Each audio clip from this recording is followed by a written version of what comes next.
Hello everyone, good morning. હું છું પાર્થ પટેલ।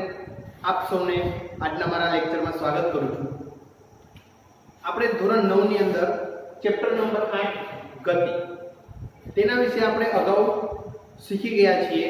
આજે કંઈક નવું શીખીશું કે ગતિનું આલેખીય નિરૂપણ।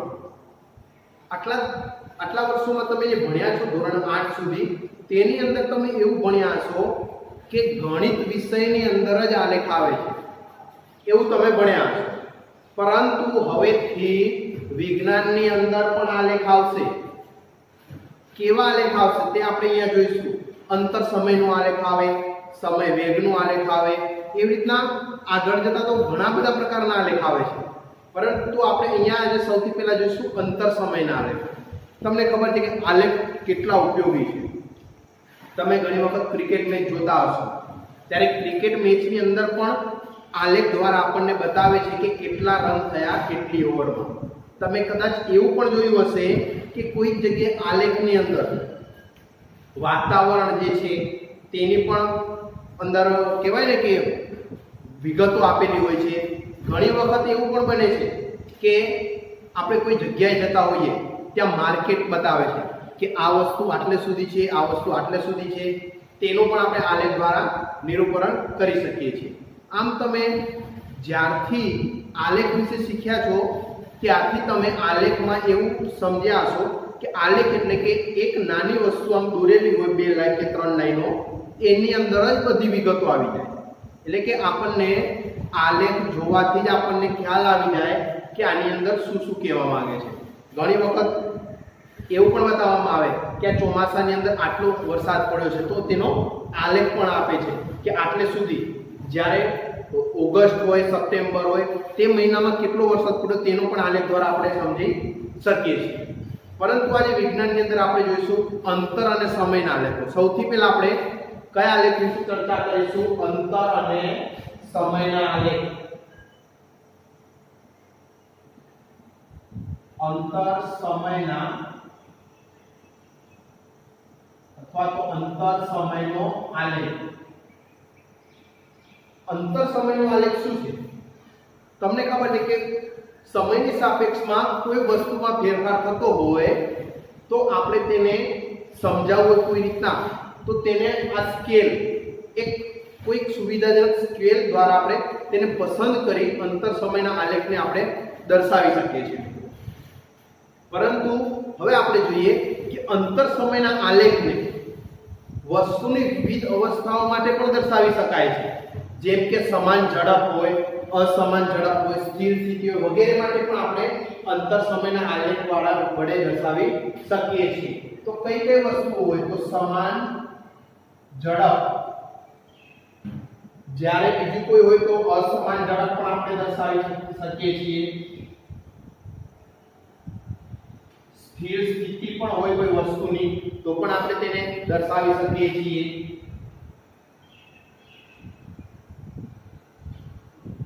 આમ અંતર સમયના આલેખ વડે આપણે આ 3 વસ્તુઓ દર્શાવી શકાય।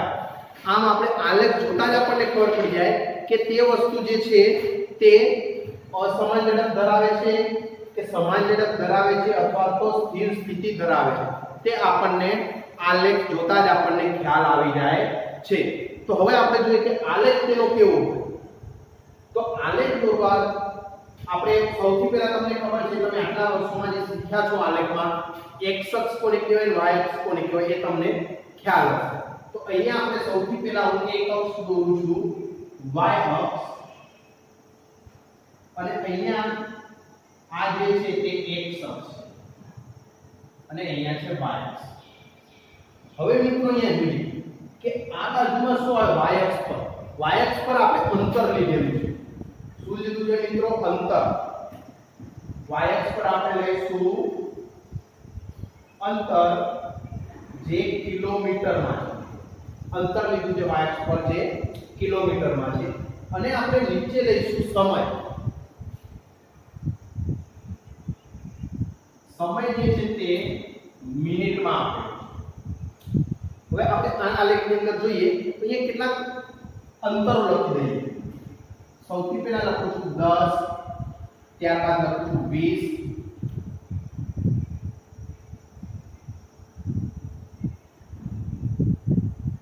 ત્યારબાદ 30, 40, 50 એવી રીતના અંતરો અહીંયા લખેલા છે. ત્યારબાદ આપણે જોઈએ અહીંયા નીચે સમય આપેલો છે મિનિટની અંદર. તેની અંદર આપણે સૌથી પહેલા અહીંયા તો ઉગમ બિંદુ એટલે કે O અથવા તો 0 પણ આપણે લખી શકીએ અથવા તો O ઉગમ બિંદુ O છે. ત્યાર પછી આપણે જોઈએ અહીંયા અંતર લખેલું છે 20, ત્યારબાદ 40 અથવા તો 60 એ રીતના આપણે અહીંયા અંતર લખેલા છે મિનિટની અંદર. હવે જોઈએ ધારો કે કોઈ વસ્તુ જે છે અથવા તો કોઈ ગાડી જે છે તે અહીંયાથી ગતિ કરી રહી છે એટલે કે પોતાની સ્થાન એટલે કે સમય પણ 0 છે અને અંતર પણ 0 છે એટલે ત્યાંથી અહીંયાથી ગાડી જવાની શરૂઆત કરે છે. તો ગાડી જે છે તે આમ જાય છે આ દિશાની અંદર. અહીંયા જ્યારે પહોંચે છે ત્યારે એ 20 કિલોમીટરનું અંતર કાપે છે ત્યારે પણ તેનું અહીંયા સમય જે છે તે 20 અથવા તો 21 અથવા તો 22 મિનિટની અંદર જેટલું અંતર કાપે છે.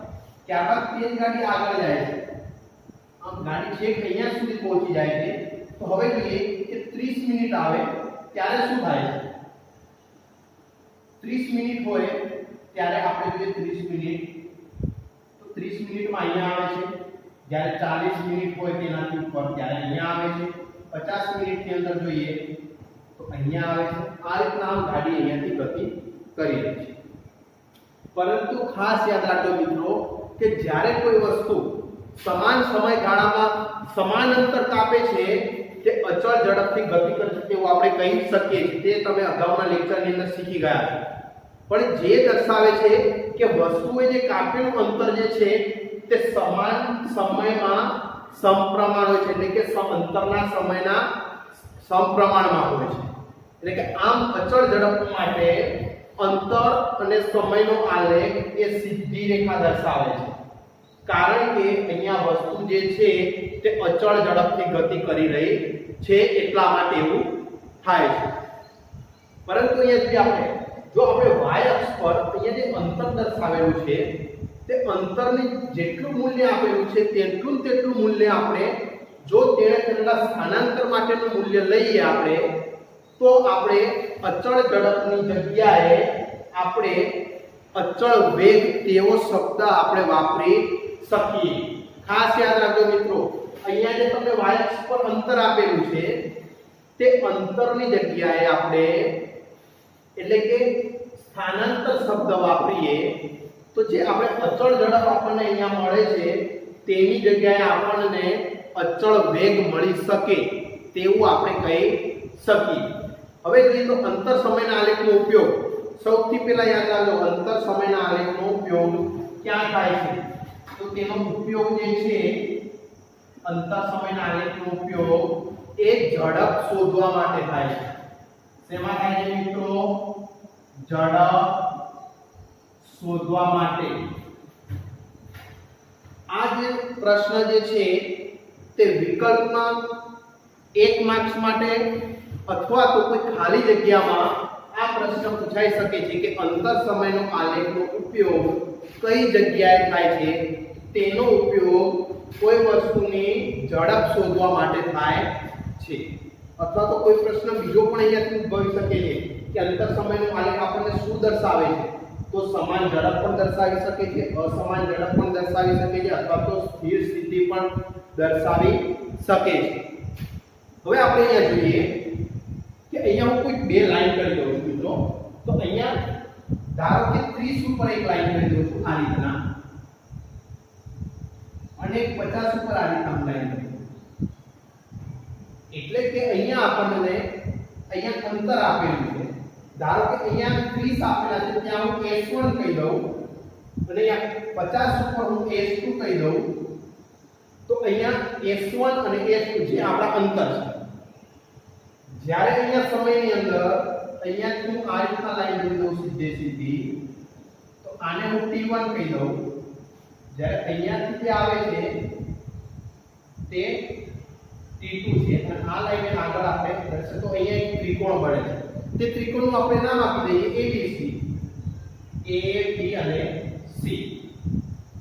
હવે આપણે અહીંયા જે ABC નામ આપેલું છે તેની અંદર શું થાય તો અહીંયા જોઈએ કે જ્યારે વસ્તુએ B થી C સુધી જવા માટે કેટલું કાર્ય કર્યું છે તો B થી C સુધી જવા માટે કેટલું અંતર કાપ્યું છે તો S1 થી S2 જેટલું અંતર કાપેલું છે ધારો કે S1 આપણને 30 છે અને S2 50 છે તો BC વચ્ચેનું અંતર કેટલું મળે મિત્રો આપણને 50 માંથી 30 માઈનસ કરી દઈએ તો કેટલા મળે 20 આ BC વચ્ચેનું જે અંતર જે છે તે આપણને કેટલું મળે મિત્રો 20 તેવી રીતના અહીંયા જોઈએ સમય આપેલો છે T1 અને T2 ધારો કે T2 અહીંયા આપણને 55 પર મળે છે અને T1 આપણને 35 પર મળે છે તો T2 T1 કરીએ તો 55 35 એટલે કે 20 ત્યાં આપણને 20 મિનિટ મળે છે આ અહીંયા પણ સરખું મળે છે અને અહીંયા પણ સરખું મળે છે તો આને આપણે કેવી રીતના લખી શકાય કે જો વસ્તુ જે છે તે A થી B સુધી ગતિ કરે છે તે દરમિયાન T1 અને T2 સમયગાળામાં S1 અને S2 જેટલું અંતર કાપતું હોય તો વસ્તુની ઝડપ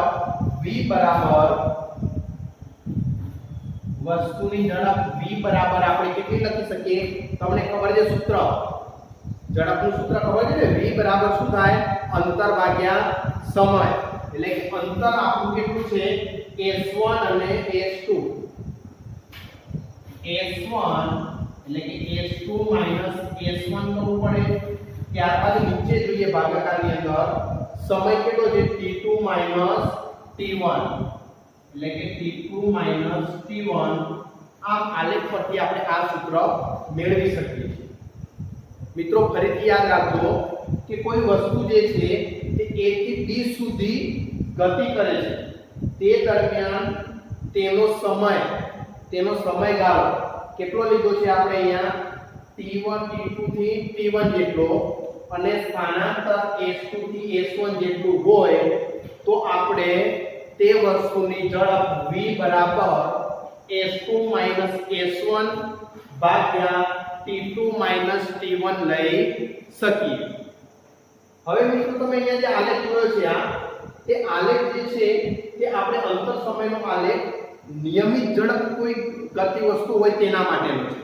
પરંતુ કોઈ વસ્તુ જે છે અનિયમિત ગતિ કરતી હોય અનિયમિત તેની ઝડપ હોય તો તેનો આલેખ કેવો મળે તો તેનો આલેખ આપણે અહીંયા જોઈએ ધારો કે કોઈ વસ્તુ જે છે તે આપણને અહીંયા જોઈએ તો એ વસ્તુ ધારો કે 1 મિનિટની અંદર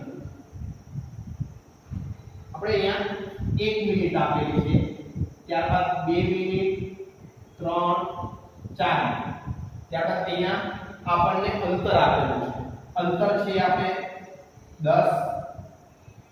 10 મીટર 20 30 40 અને 50 આવી રીતના કોઈ વસ્તુનું અંતર અને અહીંયા સમય આપેલો છે અહીંયા સમય જે છે તે મિનિટમાં છે અને અંતર જે છે તે આપણે મીટરમાં લઈ શકાય એટલે કે અંતર મીટરમાં છે જે 10 20 30 40 અને 50 છે જ્યારે સમય મિનિટમાં 1 2 3 4 રીતના મિનિટમાં આપણે દર્શાવ્યું પરંતુ હવે કોઈ વસ્તુ જે છે તે અનિયમિત ગતિ કરે છે એટલે કે 1 મિનિટની અંદર તે વસ્તુ જે છે તે આપણે આટલા 5 કિલોમીટર જેટલું અંતર કાપે છે કેટલું અંતર કાપે છે અહીંયા મિત્રો 5 કિલોમીટર ત્યારબાદ બીજી મિનિટની અંદર તે વસ્તુ અહીંયા પહોંચી જાય છે 20 કિલોમીટર સુધી એટલે કે આ રીતના જાય છે ત્યારબાદ જોઈએ તો ત્રીજી મિનિટની અંદર તે વસ્તુ જે છે તે અહીંયા પહોંચી જાય છે કે 40 35 ઉપર પહોંચી જાય છે તો તે આલેખ આમ જશે જ્યારે ચોથી મિનિટની અંદર તે વસ્તુ અહીંયા પહોંચી જાય છે આ રીતના ધારો કે અંતર જે છે તે 3.5 મિનિટે આ રીતના આમ જાય છે એટલે કે તે આપણને સીધી રેખામાં મળતો નથી એટલે કે જે આલેખ આપણને સીધી રેખામાં મળતો નથી તે વસ્તુ અનિયમિત ગતિ કરતી હોઈ શકે છે અથવા તો તેનો આકાર જે છે તે આપણને વક્ર મળે છે જ્યારે કોઈ વસ્તુ નિયમિત ગતિ કરતી હોય તેની ઝડપ જે છે આપણને સીધી મળે છે એટલે કે તેનો જે અંતર અને સમયનો આલેખ જે છે તે આપણને સીધી રેખામાં મળે છે તેવું આપણે કહી શકીએ। હવે મિત્રો આપણે આગળ જોઈએ વેગ સમયનો। તો વેગ સમયનો આલેખ શું છે? તો સુરેખ પથ પર ગતિ કરતી કોઈ એક વસ્તુ હોય એના વેગમાં સમય સાથે ફેરફાર થતો હોય તો આપણે તેને વેગ સમયના આલેખ દ્વારા દર્શાવી શકીએ છીએ। તો જોઈએ કે વેગ સમયનો આલેખ કેવો? તો અહીંયા જોઈએ કે સૌથી પહેલા જ્યારે વેગ સમયના આલેખની અંદર જે x અક્ષ ઉપર અને y અક્ષ ઉપર શું લેવામાં આવે છે? તો y અક્ષ પર શું લેવામાં આવે છે મિત્રો? વેગ લેવામાં આવે છે। તમને ખબર છે વેગનું સૂત્ર શું થાય? શું થાય મિત્રો? મીટર પ્રતિ સેકન્ડ। અહીંયા આપણે કિલોમીટર લઈશું એટલે કે કિલોમીટર પ્રતિ કલાક જે વેગનું સૂત્ર છે। તેવી રીતે આપણે અહીંયા જોઈએ x અક્ષ પર આપણે સમય દર્શાવેલ છે એટલે કે સમયને આપણે શેમાં લઈ લઈએ છીએ? કલાકની અંદર। એટલે કે સમય જે છે તે આપણને શેમાં મળશે? કલાકમાં। હવે જોઈએ આપણે આની અંદર શું હોય? તો અહીંયા આપણે વેગ લઈ લઈએ 10 20 30 40 એ રીતના આપણે કોઈ વેગ લઈ લઈએ કે અહીંયા છે 10 20 30 ત્યારબાદ આવે છે 40 અને ઉપર છે 50। તેવી રીતના સમય જોઈએ તો સમય કેટલો રહેશે? આપણે 1 કલાક 2 કલાક એવી રીતના લખી દઈએ તો 1 કલાક 2 કલાક 3 કલાક 4 કલાક 5 કલાક આ રીતના અહીં આપણને સમય દર્શાવે છે। અહીંયા આપણે જોઈએ તો અહીંયા એક આડી લાઈન દોરી દઈએ જે આપણે કોઈ એક કારનો પ્રવેગ અહીંયા દર્શાવેલ છે। તો એ કારનો પ્રવેગ જે છે તે આપણને ધારો કે 30 કિલોમીટર પ્રતિ કલાકથી કોઈ કાર ગતિ કરી રહી છે એટલે કે તેનો વેગ કેટલો થશે? 30 કિલોમીટર પ્રતિ કલાક જેટલો વેગ થશે। પરંતુ આપણે જોઈએ કે કોઈ વસ્તુ હોય જે સમાન વેગથી ગતિ કરતી હોય તો સમય સાથે જે વેગ સમયના આલેખની ઊંચાઈ જે છે તેની અંદર કોઈ ફરક પડતો નથી અથવા તો કોઈ ફેરફાર થતો નથી। તેથી x અક્ષની સમાંતરમાં એક સીધી લાઈન દોરવામાં x અક્ષની સમાંતર એટલે કે આ લાઈન જે છે તે x અક્ષની સમાંતર છે તેના સમાંતરને સીધી રીતે અથવા તો સીધી રેખા પણ દોરી શકાય છે। હવે જોઈએ અહીંયા જે તમને આકૃતિ બતાવેલી છે તેની અંદર કોઈ કાર ગતિ કરી રહી છે તેનો વેગ કેટલો છે? 30 કિલોમીટર પ્રતિ કલાક જેટલો તેનો વેગ છે। તો અહીંયા કેટલો વેગ છે મિત્રો? 30 કિલોમીટર પ્રતિ કલાક જેટલો તેનો વેગ અહીંયા આપેલો છે। હવે જોઈએ આપણને કે આપણે પહેલા પણ શીખી ગયા છીએ કે અચળ વેગથી કોઈ ગતિ કરતી વસ્તુ હોય તો તેના વેગ અને સમયના ગુણાકાર પરથી તેણે કરેલું સ્થાનાંતર આપણને મળી શકે છે। અને વેગ સમયના આલેખ અને સમયની અક્ષ વડે ઘેરાયેલા ભાગનું ક્ષેત્રફળ જે છે તે વસ્તુના સ્થાનાંતરનું મૂલ્ય દર્શાવે છે। ધારો કે આપણે અહીંયા જોઈએ કે કોઈ કાર જે છે તે t1 અને t2 જેટલો સમયગાળો એટલે કે ધારો કે બે ઉપર જે છે તે આપણે અહીંયા લઈ લઈએ t2 અથવા તો t1 પણ લઈ શકાય। ધારો કે તે અહીંયા સમયગાળો જે છે તે કારનો t1 છે। જ્યારે તે વસ્તુ 4 કલાક પર આવે છે ત્યારે તેનો સમયગાળો t2 જેટલો છે। આમ જે આ બાદ વડે જે ઘેરાયેલ ક્ષેત્રફળ હોય છે તેના દ્વારા કોઈ વસ્તુનું આપણે અંતર માપી શકીએ છીએ। ધારો કે અહીંયા આપણે લખી દઈએ ABCD અહીંયા છે ઉપર A ત્યારબાદ અહીંયા છે B અહીંયા નીચે આપેલું છે C અને નીચે અહીંયા છે D। આમ જે ABCD દ્વારા કોઈ જે ભાગ ઘેરાયેલો છે તે ભાગ દ્વારા આપણે કોઈ વસ્તુના સ્થાનાંતરનું મૂલ્ય આપણે મેળવી શકીએ છીએ। ધારો કે અહીંયા આકૃતિમાં તમે જે આપેલું છે એટલે કે સમય t1 થી t2 જેટલા સમયગાળા દરમિયાન કાર દ્વારા જે અંતર કપાય છે અહીંયા તે અંતર શોધવા માટે આપણે t1 અને t2 સમયને અનુરૂપ આ બે બિંદુઓ પરથી આપણે આલેખ પર લંબ દોરેલા છે એટલે કે બે બિંદુઓ છે t1 અને t2 થી બે લંબ એટલે કે AB અને BD અને AC તે બંને આપણે લંબ દોરેલા છે। પરંતુ હવે જોઈએ આગળ કે 30 કિલોમીટર પ્રતિ કલાકના વેગને આપણે ઊંચાઈ ac વડે અથવા તો ઊંચાઈ dd વડે આપણે દર્શાવી શકીએ છીએ તથા જે સમય આપેલો છે t1 થી t2 જેટલો તેને આપણે ab અથવા તો cd વડે આપણે દર્શાવી શકીએ જો આવી રીતે દર્શાવેલું હોય તો t1 અને t2 સમયગાળા દરમિયાન કાર દ્વારા કપાયેલ અંતર આપણે નીચે પ્રમાણે શોધી શકાય જો આવું હોય તો આપણે જોઈએ અહીંયા કે સમયગાળો t2 t1 સમયગાળામાં વસ્તુ દ્વારા કપાયેલ અંતર s આપણે આ રીતના શોધી શકીએ એટલે કે s નીચે પ્રમાણે શોધી શકાય તો આપણે જોઈએ તો કેવી રીતના શોધી શકાય ધારો કે s બરાબર શું થાય તો અહીંયા s જે છે તે શું થાય ac ગુણ્યા શું થશે cd એટલે કે ac જે છે તેની ઊંચાઈ થશે જ્યારે cd જે છે તેની લંબાઈ છે એટલે કે ac ગુણાકારમાં શું આવે છે cd પરંતુ તમને ખબર છે અહીંયા આપણે જોઈએ s બરાબર ac કેટલા છે અહીંયા a થી c સુધીનો એટલે કે 30 કિલોમીટર પ્રતિ કલાકનો વેગ છે એટલે કે 30 કિલોમીટર પ્રતિ કલાક અને ગુણાકારમાં cd એટલે કે cd વચ્ચેનું અંતર 2 થી 4 એટલે કે કેટલું આવશે 2 કલાક અહીંયા કલાક કેન્સલ થશે એટલે 30 * 60 એટલે s બરાબર આપણને કેટલા મળે છે મિત્રો 60 કિલોમીટર આપણને અહીંયા જે આકૃતિમાં દર્શાવેલ છે તમને એની પરથી તે વનનું અંતર આપણને મળે છે કેટલું છે 60 કિલોમીટર તો હવે જોઈએ કે આ જે 60 કિલોમીટર જે છે તે અંતર આપણને a b c d દ્વારા જે ઘેરાયેલ ક્ષેત્રફળ જે અહીંયા તમને દર્શાવેલ છે તેના દ્વારા આપણે મેળવી શકીએ છીએ હવે આપણે જોઈએ તો વેગ